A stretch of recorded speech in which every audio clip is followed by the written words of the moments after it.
First, fully charge the included battery by plugging it into a USB port or power supply with the included cable. We recommend fully charging the battery before installation, even if you're wiring in your video doorbell. You'll know the battery is fully charged when only one of the LED lights is lit. Slide the battery into its compartment. You'll hear a click when the battery is secure. Open the Ring app and start the setup process. Then just follow the instructions in the app. Once setup is complete, it's time to install your video doorbell.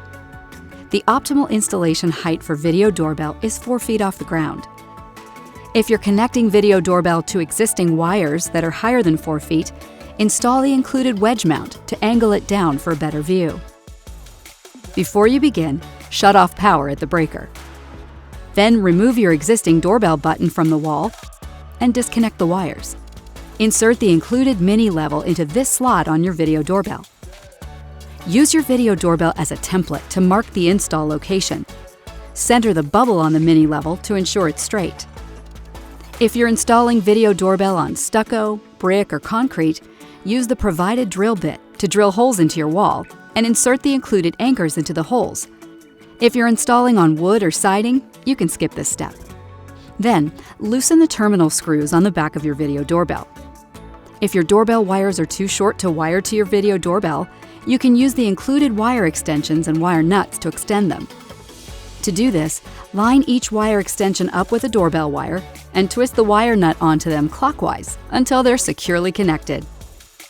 Now you can secure the doorbell wires under the terminal screws. Give them a little tug to make sure they're firmly attached. It doesn't matter which is which, as long as one wire goes to each screw and the wires aren't touching. Then feed all the wires back into your wall. Next, secure your video doorbell using the provided screws. Next, remove the mini level and pop on your faceplate. Start at the top and click it into place. Switch the included screwdriver bit to the star-shaped end, then use it to secure your video doorbell with one of the included security screws. Turn power on at the breaker, and you're done.